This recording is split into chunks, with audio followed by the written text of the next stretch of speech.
Bismillahirrahmanirrahim. Assalamualaikum warahmatullahi wabarakatuh. Anak-anakku semua, pada kesempatan kali ini kita akan belajar bersama-sama mata pelajaran fikih dengan materi konsep usul fikih. Mempelajari konsep usul fikih, kita mulai dengan mengetahui hubungan antara fikih dengan usul fikih itu sendiri. Usul fikih merupakan metode atau jalan untuk memahami atau menetapkan hukum Islam. Jika kita ilustrasikan sebuah pohon, maka Al-Quran, Sunnah, ilmu Nahwu, ilmu Sharaf, dan lain-lainnya itu sebagai akar dari sebuah pohon. Sedangkan usul fikih diibaratkan sebagai batang atau pokok dari pohon itu. Nah, yang mana dari pokok menumbuhkan cabang. Dari cabang itulah yang kita kenal dengan fikih. Nah, jadi fikih itu diibaratkan ranting atau cabang dari pohon itu. Jika kita ilustrasikan dengan yang lain lagi, anak-anak semua bayangkan ada sebuah pabrik. Nah, yang mana dalam pabrik itu ada bahan baku. Nah, bahan bakunya itu ialah sumber hukum Islam tadi, yaitu Al-Quran, hadis, sunnah, dan lain-lain. Nah, sementara pabriknya itu atau tempat pengolahannya itu ialah usul fikihnya. Sementara hasil dari produk pabriknya tersebut itulah fikihnya. Nah, singkatnya, usul fikih itu adalah tempat pengolahannya, sementara fikih itu adalah hasil dari olahannya. Untuk lebih detailnya, kita masuk pada subbab pengertian fikih dan usul fikih. Fikih ditinjau dari segi bahasa berasal dari bahasa Arab faqiha yafqahu fiqhan, yang artinya memahami secara mendalam, mengerti, dan ahli. Adapun fikih ditinjau dari segi istilah, fikih adalah kumpulan ketetapan hukum syara yang berkenaan dengan perbuatan manusia yang diambil dari dalil-dalilnya yang jelas dan terperinci. Di sini dapat kita pahami bahwa fikih itu adalah ketentuan-ketentuan hukum syara yang terkait dengan seluruh perbuatan manusia dari berbagai aspek kehidupan, baik yang telah ditetapkan langsung oleh Allah ataupun Rasul-Nya di dalam Al-Quran dan hadis, ataupun yang ditetapkan oleh para imam mujtahid dari masa ke masa. Sementara usul fikih berasal dari dua suku kata, yaitu usul dan fikih. Usulun merupakan jamak dari kata aslun, yang berarti sesuatu yang menjadi dasar atau landasan bagi lainnya. Adapun fikih, sebagaimana yang telah dijelaskan sebelumnya, berarti paham atau mengerti secara mendalam. Sedangkan usul fikih secara istilah, usul fikih adalah kaidah-kaidah kuliah yang digunakan oleh seorang mujtahid untuk memahami nas Alkitab dan As-Sunnah. Di sini dapat kita pahami bahwa usul fikih merupakan sarana atau alat atau juga metodologi yang digunakan untuk memahami atau menetapkan hukum-hukum syara.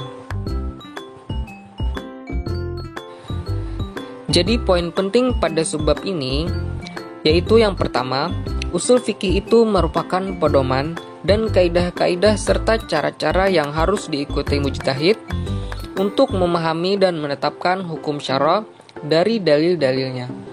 Sementara fikih yaitu hukum syara yang telah dipahami dan ditetapkan dari dalil-dalilnya berdasarkan kaidah yang ada. Dan juga singkatnya usul fikih ini berbicara mengenai cara menetapkan hukum, sementara fikih berbicara mengenai hukum itu sendiri. Selanjutnya kita masuk kepada subbab kedua, yaitu objek pembahasan fikih dan usul fikih. Fikih, objek pembahasannya yaitu semua perbuatan mukallaf. Mukallaf itu artinya sebagaimana yang telah kita tahu adalah orang muslim yang mampu dan yang telah dibebani hukum, yang mana syaratnya baligh dan tidak gila. Di mana perbuatannya tadi itu berserta dengan nilai-nilai hukum yang berkaitan erat dengan perbuatan tersebut. Nah, yang mana hukum terhadap perbuatan tersebut ada dua, yaitu hukum taklifi yang meliputi wajib, sunnah, makruh, mubah, dan haram, dan juga ada hukum wad'i yang meliputi asbab, syarat, sah, fasid atau rusak, maupun ruksah atau keringanan. Sementara usul fikih Yang menjadi objek pembahasannya yaitu syariat yang bersifat kulli atau yang menyangkut dalil-dalil hukum, baik Al-Quran maupun hadis, ataupun juga dalil-dalil ijtihadiyah, yang mana ada ijma, qiyas, istihsan, maslahah mursalah, istishab, saddu dzari'ah, uruf, syar'u man qablana maupun mazhab sahabi. Selanjutnya pada subbab ketiga, yaitu kita akan membahas tentang tujuan mempelajari fikih dan usul fikih. Apa sih tujuan mempelajari fikih dan usul fikih itu? Yang pertama, tujuan mempelajari fikih itu sebagaimana yang telah dikemukakan oleh Abdul Wahab Khalaf. Yang pertama itu terkait dengan penerapan hukum syara yang berhubungan dengan perbuatan ataupun perkataan seseorang. Dan juga fikih merupakan rujukan bagi para hakim dalam menetapkan dan memutuskan serta menerapkan hukum yang berkenaan dengan perbuatan dan perkataan seseorang. Begitu pula fikih juga sebagai rujukan bagi setiap orang untuk mengetahui hukum syara yang berkenaan dengan perbuatan dan perkataan seseorang. Kemudian, dengan mempelajari fikih, manusia akan mengetahui mana yang halal dan mana yang haram, mana yang boleh dan mana yang tidak boleh. Kesemuanya itu merupakan kebutuhan manusia agar tercipta maslahat dalam hidup dan kehidupan manusia baik di dunia maupun di akhirat.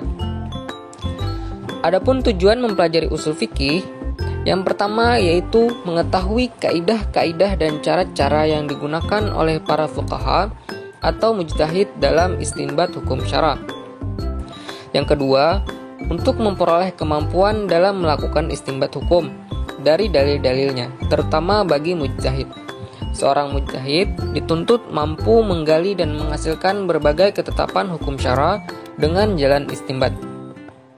Selanjutnya, yaitu untuk mempelajari atau untuk memelihara agama dan sendi-sendi hukum syariat berserta dalil-dalilnya. Oleh karena itulah, para ulama usul fikih mengatakan bahwa manfaat mempelajari usul fikih itu adalah mengetahui hukum-hukum Allah sekaligus mengamalkannya dalam kehidupan sehari-hari. Yang terakhir, tujuannya yaitu untuk mampu menerapkan kaidah-kaidah usul fikih dalam menghadapi dan menjawab kasus-kasus baru yang tidak ditemukan dalilnya dalam nas secara tekstual. Berikutnya kita masuk kepada subbab terakhir, yaitu pertumbuhan dan perkembangan fikih dan usul fikih. Yang pertama, pertumbuhan dan perkembangan fikih. Pertumbuhan dan perkembangan fikih terbagi menjadi 5 periode. Yang pertama, periode Nabi dan masa kedatangan Islam. Pada masa ini sebagai masa awal pembentukan fikih, yang mana sumber utamanya pada masa ini berdasarkan pada Al-Quran, yaitu wahyu dari Allah, dan sunnah Rasul, yaitu segala tindak tanduk perilaku Nabi Muhammad SAW. Dan juga pada periode ini terbagi menjadi 2, yaitu periode Mekah, yang mana fokus pada pembentukan akidah, dan periode Madinah. Nah, barulah fikih Rasul buatkan syariat yang mengatur umat pada masa ini. Nah, sebab pada masa periode Madinah ini sudah banyak orang-orang yang memeluk Islam.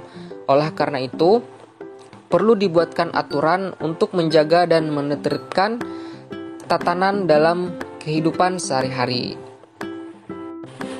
Yang kedua yaitu periode sahabat dan tabi'in. Periode ini dimulai dari wafatnya Nabi dan berakhir pada masa berakhirnya Muawiyah bin Abi Sufyan menjabat sebagai khalifah. Pada periode sahabat, banyak peristiwa baru yang belum pernah terjadi pada masa Rasulullah, dan juga belum pernah ada ketentuan hukumnya dalam nas syariat. Oleh karena itu, untuk memecahkan masalah pada saat itu, para sahabat menyelesaikannya dengan ijtihad mereka sendiri. Nah, sementara pada periode tabi'in, terjadi perbedaan dan perdebatan antar ulama mengenai hasil ijtihad, dalil yang digunakan, dan jalan-jalan yang ditempuh para sahabat sebelumnya tadi dalam menyelesaikan masalah. Nah, kenyataan-kenyataan ini mendorong para ulama untuk menyusun kaidah-kaidah atau kodifikasi ilmu-ilmu yang ada, terutama ilmu fikih itu sendiri. Yang ketiga yaitu periode kodifikasi atau tadwin fikih dan kematangannya. Periode ini dimulai dari Daulah Bani Abbasiyah, yaitu pada pertengahan abad 2 Hijriah sampai 4 Hijriah. Pada masa ini, fikih Islam mengalami kemajuan yang pesat sekali. Dan juga pada masa ini lahirnya imam-imam mujtahidin dan juga lahirnya mazhab-mazhab fikih yang mempengaruhi hukum Islam. Di antaranya ada Imam Abu Hanifah, Imam Malik, Imam Syafi'i, dan Imam Ahmad bin Hambal.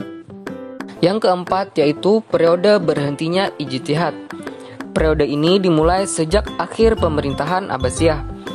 Pada masa ini, semangat ulama untuk melakukan ijtihad mutlak mulai melemah. Dan juga pada masa ini ketergantungan kepada kitab-kitab yang ada pada saat itu mematikan kreativitas para ulama saat itu. Nah, oleh sebab itu, pada periode ini mengalami kemunduran dalam berijtihad. Yang terakhir atau periode kelima yaitu periode kebangkitan. Periode ini dimulai sejak terbitnya buku Al-Majalat Al-Ahkam Al-Adiyat tahun 1876 Masehi sampai sekarang.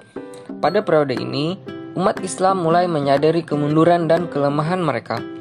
Pada periode ini, beberapa ulama vokal menyuarakan untuk membuka kembali pintu ijtihad. Akan tetapi, ijtihad tidak dilakukan secara individu, melainkan secara kolektif atau bersama-sama. Sebab, pada masa ini hampir mustahil ada orang yang menyamai kedudukan derajat mujtahid pada masa lalu. Sehingga, pada masa ini, ijtihad dilakukan secara kolektif dengan berbagai forum. Di antaranya, ada Majma' al-Buhu Islamiyah di Al-Azhar Mesir, kemudian ada Komisi Fatwa MUI Indonesia, Forum Batul Masail Nahdlatul Ulama, Majelis Tarjih Muhammadiyah, dan lain-lain.